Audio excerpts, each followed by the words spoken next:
Phantom Laboratory has produced this instructional video to illustrate the correct procedure for conducting a typical quality assurance test session. Commentary is provided by David Goodenough, Ph.D., a professor of radiology and co-director of the Institute for Medical Imaging and Image Analysis at the George Washington University, known for his pioneering work establishing test methods in evaluating CT scanner performance.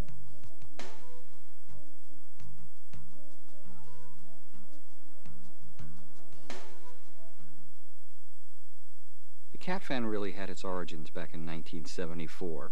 At that time, I had gone to George Washington University to undertake a research project on a new device that was called an EMI scanner, EMI being the first company that made CT scanners. Over the ensuing several years, we developed the concepts that are utilized in the Catphan, and those concepts led to some patents that were issued in 1977. Over the next 20 years, CT scanning changed remarkably. Scan times changed from minutes to seconds, and computer power, of course, changed accordingly. The net result was that the imaging aspects of CT scanners changed so dramatically that, luckily for us, we had designed the Catphan to be modular and upgradable, so we were able to adapt and modify the components to match the technology's change. After the year or two of research where we felt comfortable in establishing the basic methodologies of what was needed, we realized that we would have to work with an industrial partner, somebody who knew how to develop phantom-type materials, particularly formulate these new low-contrast plastics. So that's when we turned to working with the predecessor of the Phantom Lab in developing the original Catphan.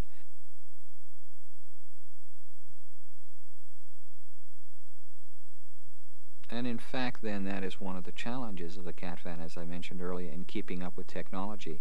We've had to move from CAT scanners that resolve 2 millimeters to CAT scanners that resolve 1/4 millimeter. And this has been one of the aspects that we've been able to keep up with the modular design, so that we could replace a module that resolved 7 line pairs per centimeter with one that now resolves 20 or even 21 line pairs per centimeter. You could imagine over the last 20 years or more that we've developed many different modules and many different parts of modules. The Catphan is found around the world. As I look at tenders and bid specifications around the world, you'll find the Catphan specified. It's used by many regulatory and acquisition groups. More important, of course, to me is the fact that the scientific methods and concepts have been utilized and in many ways copied and found in scientific groups throughout the world.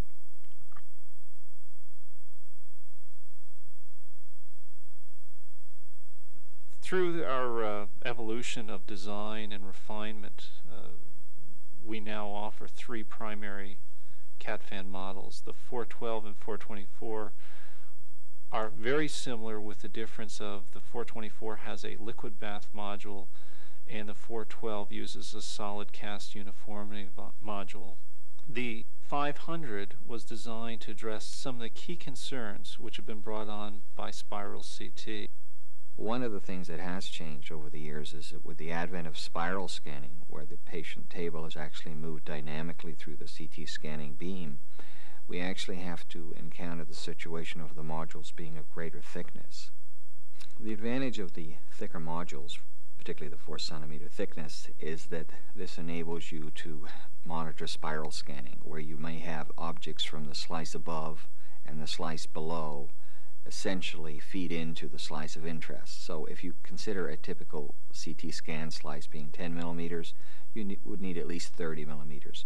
And so to make for some degree of tolerance, we actually designed the modules to be 4 centimeters in thickness.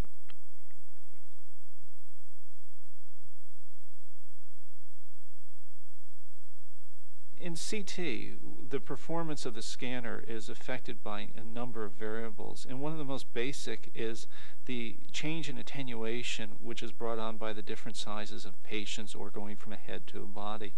And to address these concerns and to be able to evaluate how the scanner's performance is in these different areas, we've developed a series of annuli which enable you to use different sized bodies or simulate the beam hardening effect of the skull and the head.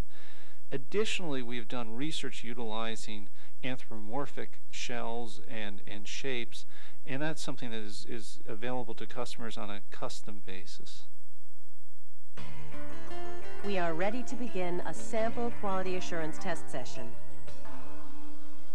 The Catphan Phantom case enables easy mounting and positioning. Cantilevering the Phantom off the end of the table eliminates potential table artifacts. The mount features adjustable bolts to level the Phantom. The Catphan Phantom is aligned using the marker dots on the Phantom and the scanner's alignment lights. To align the Phantom to the X position, slide the Phantom along the rim of the case. To align to the Y position, adjust the table height. To align the first test section with the Z-axis light, drive the table into the gantry. Once the Phantom is aligned, you're ready to scan. Test centers in the modules are spaced at specific intervals, allowing different test modules to be quickly scanned without repositioning the Catphan Phantom. Begin with a scan of the first section, CTP 401, at the 0 mm table position. The center of this test section can also be located on the scout view where the wire ramps cross. The 4 opposed ramps allow us to verify the Phantom position quickly. When properly aligned, the ramps should be centered in the image, as shown here. Here, we've deliberately offset the Phantom by 5 mm. Notice the ramps have shifted in a clockwise direction, indicating the Phantom is not aligned along the Z-axis. Verify the X and Y alignment by the Phantom's position in the center of the screen. The scanner's grid selection feature will assist you in viewing these axes. Incorrect alignment may indicate the need to recalibrate the alignment lights or the scout view accuracy. Test these by selecting and scanning the center of the slice section 1. Evaluate the alignment of the wire ramps in these images. After the Phantom alignment has been verified, select the appropriate module locations for your Catphan model and scan the remaining test modules.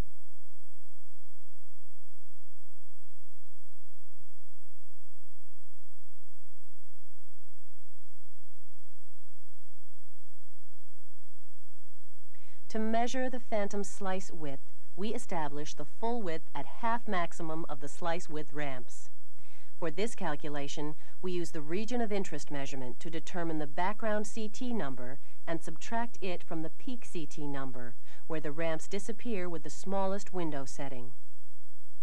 We then divide this number by 2 to get the mean and add it to the background. Set the level at the full width at half maximum number. Use the scanner's measurement tools to determine the length of the wire ramp. Because we use 23-degree ramps to increase accuracy, the measured wire length must be multiplied by 0.42. The 23-degree angle is very nice because it gives us essentially a 2.5 to 1 magnification in the image plane, which makes the measurements of slice width much easier to make and much more accurate, particularly for thin slices. The ramps can also be used to test couch incrementation accuracy by driving the table in and out of the gantry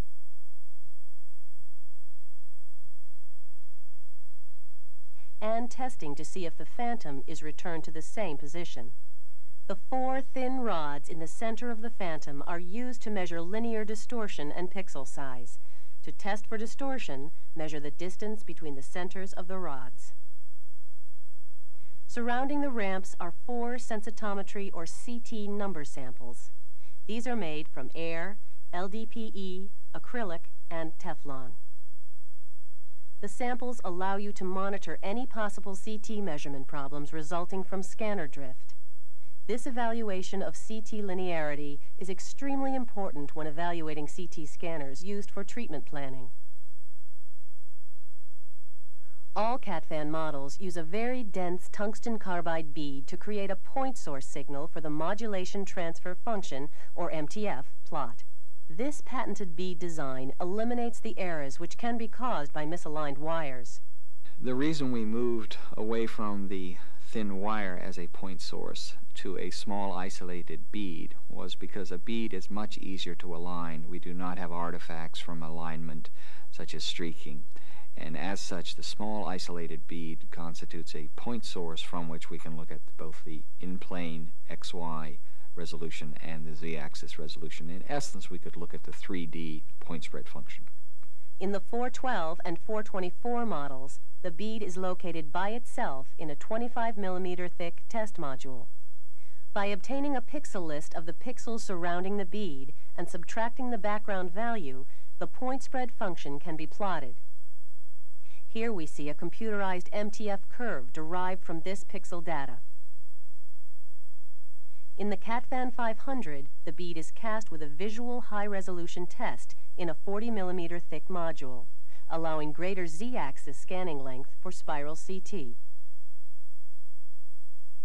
The advantage of using the bead as a point source is that we can generate both the two-dimensional point spread function in the XY plane, or in fact the ellipsoid, the volume resolution, the 3D point spread function of a CAT scanner. In fact, when we take the profile along the z-axis, we are generating the slice sensitivity profile in the z-axis. We can alternatively generate this profile by stepping or moving the bead a small increment at a time, and by monitoring the peak CT numbers, we can generate the slice sensitivity profile. The high-resolution sections offer visual tests of resolution. In the 412 and 424 models, the high-resolution tests range from 5 to 11 line pair per centimeter on the upper side and from 12 to 20 line pair per centimeter on the lower side. The 500 model's test gauge ranges from 1 to 21 line pair per centimeter. In this test module, the gauge is set in a radial layout with a minimum use of material.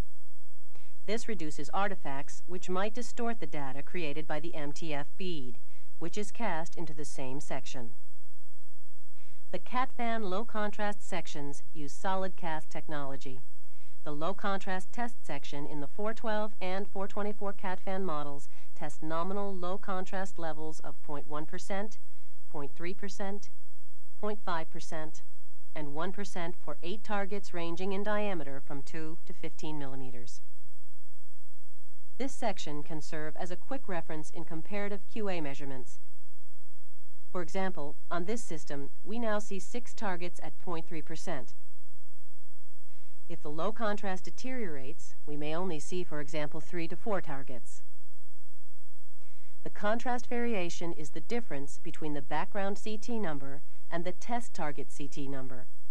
It is important to take several ROI measurements of both the test target and its surrounding area and average them to reduce errors caused by the image noise and uniformity variations. The Catphan 500 Phantom has a low contrast section with both subslice and supraslice low contrast test objects. The outer ring visible here represents the supraslice, the inner ring the subslice. The supraslice test objects have the same 40 mm z-axis length as the test module. They have nominal low contrast levels of 0.3%, 0.5%, and 1% for 9 targets ranging from 2 to 15 millimeters. This presents some interesting challenges in trying to detect and visualize objects that are smaller than the slice width. For example, a 5 mm spherical tumor imaged in a 10 mm slice, only half of the slice width is occupied by the 5 mm tumor. And we call this an object subslice. It is thinner than the slice thickness. And again, this is an area that we've had to return to as spiral has developed and evolved, because this issue of sub-slice thickness object is very important in evaluating a spiral CT scanner. In this spiral scan sequence, with 8 mm slices and an index of 1 mm, the subslice objects in the center intensify and disappear as the table moves the phantom. To test subslice low-contrast details, This test module includes truncated cylinders with 3, 5, and 7 millimeter lengths. These are cast from the same pouring of the material used in the 1% supraslice test object. The low contrast section can be used to study how changes in data acquisition parameters can change the scanner's ability to identify subslice targets. Interestingly enough, as you come to the midplane of the module, we run into the subslice objects, things that are thinner or less wide than the slice thickness. And you can see these objects will actually come and go in and out of the slice as the slice width sweeps through the subslice objects, while maintaining the virtual resolution of the outer objects, which are the supraslice objects. It is not easy to predict what actually will be seen from a given spiral scan. There are many different variables that can be chosen, such as slice width and spiral interpolator and spiral pitch, and the prediction of what will be visualized is difficult. And so a phantom of this nature that provides both supraslice and subslice objects will really help the clinician in trying to understand the variables that influence detection and what they might hope to see. Both the Catphan 412 and 500 use a solid cast, solid image uniformity module with a CT number within 2% of water. This tests the image uniformity and noise characteristics such as standard deviation. Closing the CT window, you may be able to visually identify non-uniformity problems, including rings, cupping, capping, and other artifacts. By selecting a profile which runs across the phantom, uniformity trends can be identified. To measure the image uniformity, use a constant ROI size, typically 2 to 4 centimeters in diameter. Measure the mean CT number in the center, 12 o'clock, 3 o'clock, 6 o'clock, and 9 o'clock positions.